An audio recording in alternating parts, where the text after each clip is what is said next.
The biggest headache with any complex AV stack is always the integration, right? You end up with maybe 5 separate boxes, miles of cables, and just constant communication failures. Constant headaches.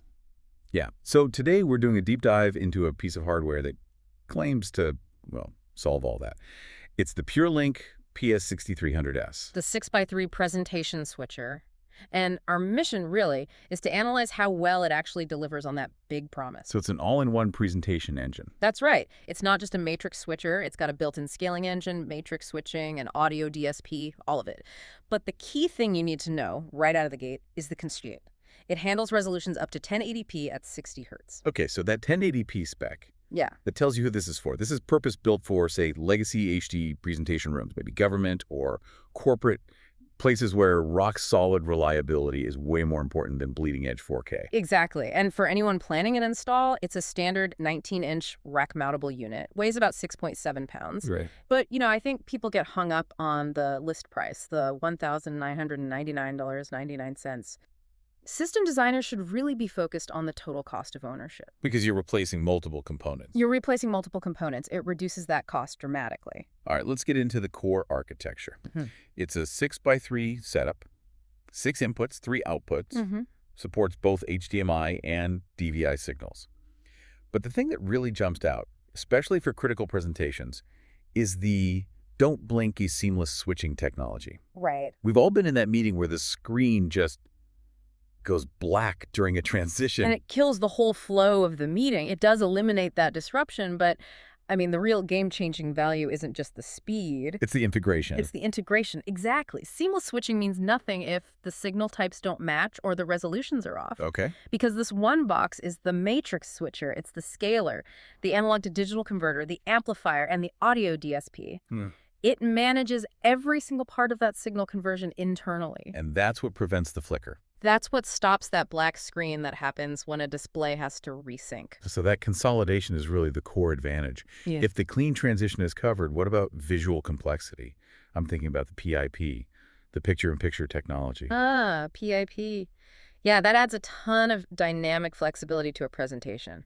You can display any 2 video sources at the same time on one screen. So you could run, a live video conference feed next to some static data slides? Or compare 2 video feeds side by side. It just keeps the engagement level high. Okay, so beyond the picture, there's the underlying signal management. This is where things can get technical really fast. Oh, yeah. So tell us why the advanced ED management is so crucial here.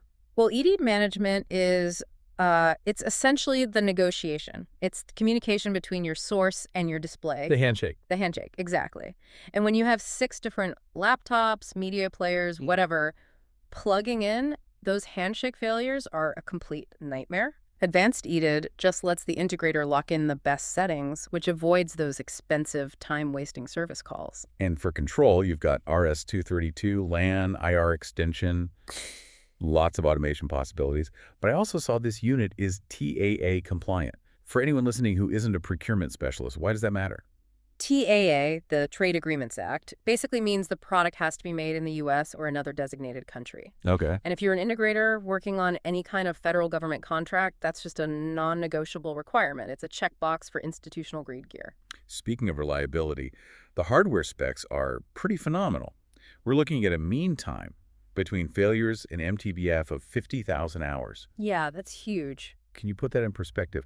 What does 50,000 hours of uptime actually mean for system design? It means the device is designed to run for decades in a normal installation. When you're planning your system's life cycle, that MTBF just tanks your total cost of ownership. Compared to devices you might have to swap out every 3 to 5 years. Exactly. This thing is built for endurance. It'll run reliably from, 32 degrees up to 117 degrees Fahrenheit? So, to pull it all together, the PS-6300S is really a strategic solution about tackling complexity, delivering seamless, flexible, and super robust AV switching. And it's aimed squarely at those highly reliable non-4K environments.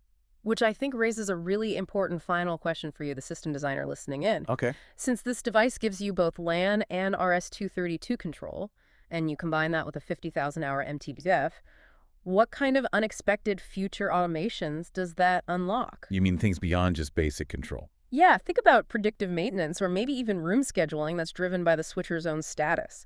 When you deploy a device you know will perform reliably for the next 20 years, well, that longevity fundamentally changes how you design the rest of your automation infrastructure around it.